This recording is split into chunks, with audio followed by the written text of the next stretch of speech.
tarde novamente. Vamos lá ao nosso terceiro e último vídeo dessa série de vídeos de oncologia. E o tema dessa pequena série de vídeos é sobre quando o nosso pet é velhinho e está com câncer. O que a gente faz? Opera, trata, não faz nada, deixa a natureza seguir seu curso, né? Sobre isso que a gente está conversando nessa série de vídeos. Então, se você chegou aqui agora, pode assistir esse vídeo, não tem problema, mas se preferir, dá uma pausa aqui, volta lá nos vídeos anteriores, vou deixar o link deles aqui nos comentários, para que você possa assistir. São vídeos curtos, tá? Vídeos de aproximadamente 8, 10 minutinhos, para que você possa pelo menos pegar a linha de pensamento, né? O que eu falei anteriormente, pegar a linha de pensamento para entender aonde que eu vou chegar agora. Se não é inscrito no canal ainda, como eu sempre falo, aproveita para se inscrever e ativar o sininho para receber notificação desse e dos próximos vídeos, né, que serão lançados aqui no canal. Para quem não me conhece, meu nome é Vanessa, sou médica veterinária, atendo nas especialidades de oncologia e de nutrição, muito mais oncologia do que nutrição, e sou facilitadora de constelação familiar. Então, esse é o terceiro vídeo dessa série em relação aos pets com mais idade. Eu estou passando para vocês que estão me assistindo alguns critérios que a gente usa no dia a dia da clínica para, junto com a família, tomar essa decisão do que a gente faz com aquele pet que já é idoso, que já passou por muita coisa na vida e que agora mais essa, né? Mais um problema oncológico, um tumor, um câncer, enfim, o que a gente pode fazer. Já falei sobre a qualidade de vida do paciente, já falei sobre a condição clínica, falei sobre o tipo e a localização do tumor e agora eu vou falar, eu acho que da parte mais difícil de decidir, que é a decisão da família. O que eu quero dizer com isso? A família, os tutores, os donos, os cuidadores, como cada um preferir chamar, eles têm o direito, são eles que têm o direito, na verdade, de decidir o que vai ser feito da vida daquele pet. Eles assumiram a responsabilidade. Então, eles têm o direito de decidir se eles vão querer operar ou não. E se não quiser, pode ser por qualquer motivo que seja. Não quero operar por uma questão financeira, não quero operar porque eu acho que ele vai sofrer demais, não quero operar porque eu acho que não vai valer a pena, vai ser uma cirurgia muito mutiladora, não quero, né? Tem diversos motivos pelos quais uma família decide não operar aquele pet. Ou quando não é questão de cirúrgica, quimioterápico, radioterápico, enfim, qualquer que seja o tratamento, né? As famílias tomam essa decisão de não operar não tratar, enfim, por N motivos diferentes. E a família tem o direito de tomar essa decisão. E aí eu vou continuar falando sobre um assunto, né, uma pergunta rapidinho que eu comentei lá no primeiro vídeo, acho que foi no primeiro vídeo, que eu comecei a falar e não terminei.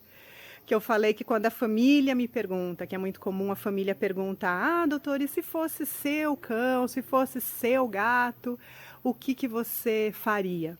Né? Qual que seria a sua decisão? E lá eu comentei, né, que eu não gosto muito de falar assim, quando a família me pergunta desse jeito. Por quê?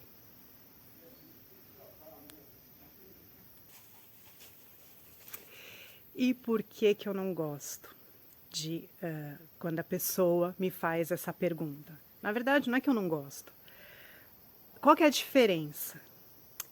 Eu não tenho uma conexão emocional com esse pet. Eu estou conhecendo agora, né? A primeira vez que eu estou vendo ele numa consulta, por exemplo, e eu posso dar minha opinião técnica, mas é diferente.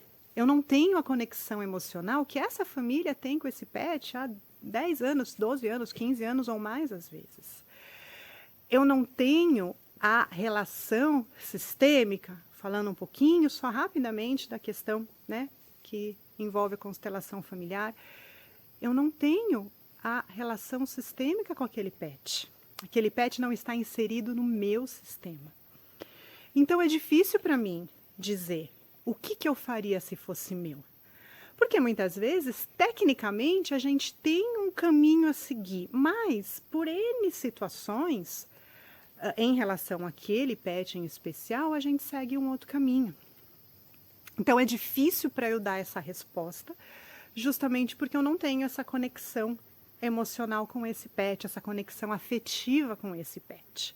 O que eu posso fazer, logicamente, que eu sempre faço, é dar as informações técnicas, né, do ponto de vista médico, veterinário, né, mas a decisão do que fazer é muito complicado.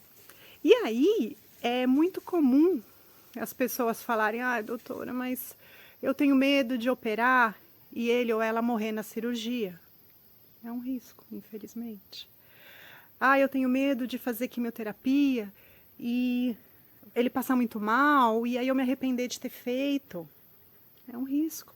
Por mais que eu tome cuidado, por mais que eu faça quimioterapia escalonada, começo com doses menores e vou sentindo quanto que aquele pet tolera do tratamento, é sempre um risco de ter algum efeito colateral que eu não estou esperando, né? O que eu não estava contando. Eu não tenho como controlar nesse aspecto.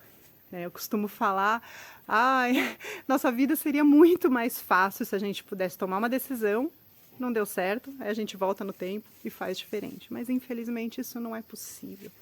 Então eu já tive pacientes que fizeram quimioterapia e ficaram bem, outros que fizeram quimioterapia e não ficaram bem. E alguns que a família se arrependeu de ter feito, não devia ter feito. Outros que a família se arrependeu de não ter feito. Né? Que às vezes o pet está numa condição boa, está numa condição favorável, ele está bem, né? Não quero mexer, deixa assim. E quando aquela doença avança e que ele ou ela, né, às vezes começa a ter um problema mais grave de saúde, a família às vezes quer fazer, não, agora vamos operar, agora vamos fazer quimioterapia, agora vamos fazer o tratamento, mas às vezes agora não dá mais. Às vezes aquilo já espalhou, já complicou e a gente não consegue mais, né? E tem famílias às vezes que falam, me arrependo de não ter feito antes. Mas isso, infelizmente, são decisões. Sabe aquela história de cada escolha uma renúncia? É duro falar assim, mas é verdade. E isso ocorre com a gente também. A gente, como veterinário, quando a gente vai, né, direcionar um tratamento ou outro, escolher um medicamento ou outro, a gente também passa por isso. De escolher tratar de uma forma e ver se funciona. Se não funcionar, mudar o medicamento. Puxa, devia ter feito outra dose, devia ter feito outra medicação. A gente também passa por isso. E uma coisa super importante que eu quero deixar para vocês e isso não só na oncologia, tá? Isso num avião aqui em cima, mas acho que não vai atrapalhar o áudio. Em qualquer área, né, da medicina veterinária. Vou falar da medicina veterinária porque é a minha área de profissão. Quando a gente vai fazer um tratamento, seja ele qual for, num pet, a gente sempre tem que ter em mente que existem algumas partes a serem consideradas e cada parte tem o seu papel. O que eu quero dizer com isso? Já vou explicar.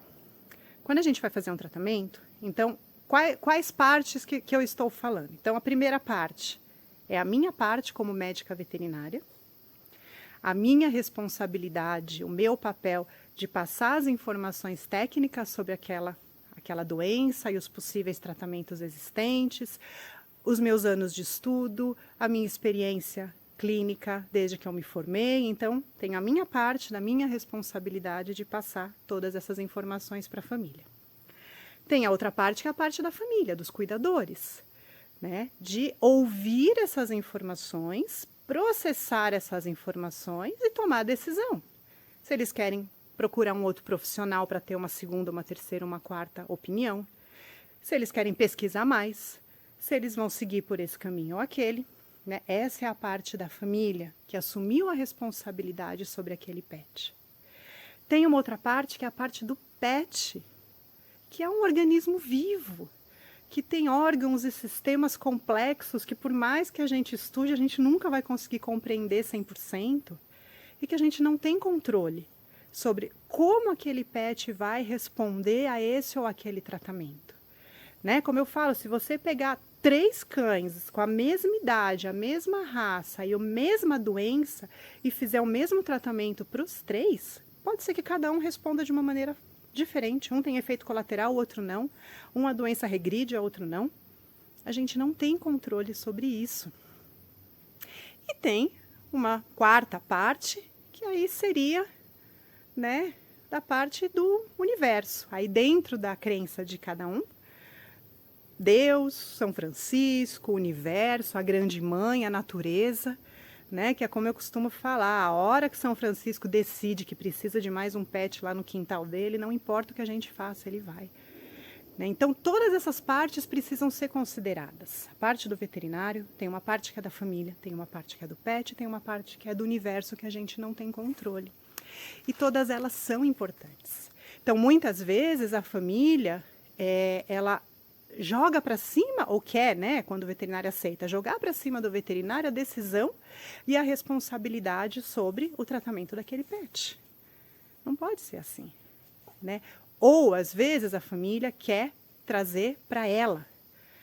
Ou quando tem mais de uma pessoa na família, tem até briga na família, um quer fazer uma coisa, o outro quer fazer outra coisa, aí eu não devia ter feito isso, não devia ter feito aquilo. Né? Então, é sempre importante considerar que tem todos esses aspectos. Tem a parte do veterinário, tem a parte da família, tem a parte do pet e tem a parte do universo, que a gente não controla. E o importante de tudo que eu falei, gente, você que tem seu cão, você que tem seu gato, curta ele, curta seu peludinho, faça o que você puder, dentro das suas possibilidades, para oferecer para ele a atenção que ele precisa, não a que você acha que ele precisa, isso a gente fala num outro vídeo, os cuidados que ele de fato precisa, não aqueles que você acha que ele precisa, que nem sempre é a realidade, mas traga para ele tudo o que você puder enquanto ele está com você. Né? E pensa que, infelizmente, eles vão antes da gente. Né? E que o importante é que a gente sempre traga qualidade de vida, conforto, bem-estar, alegria, felicidade, enquanto eles estiverem com a gente. Eu costumo dizer que eu adoro a ignorância canina e felina, enfim, em relação ao que está acontecendo. Eles não sabem o que está acontecendo com eles. Se eles têm um câncer, diferente da gente, né, que quando acontece alguma coisa, ai meu Deus, eu tô com essa doença, o que vai acontecer? Será que eu vou ter efeito? A gente já fica na cabeça, né, pensando tudo aquilo. Eles não têm essa parte psicológica, eles não sabem o que estão acontecendo. Eles sabem que eles estão sentindo assim, ou assado, enjoados, com dor, com mal-estar, mas muito importante, eles percebem o que você está sentindo. Então, se a família está mal, se a família está triste, depressiva, brigando, eles percebem isso.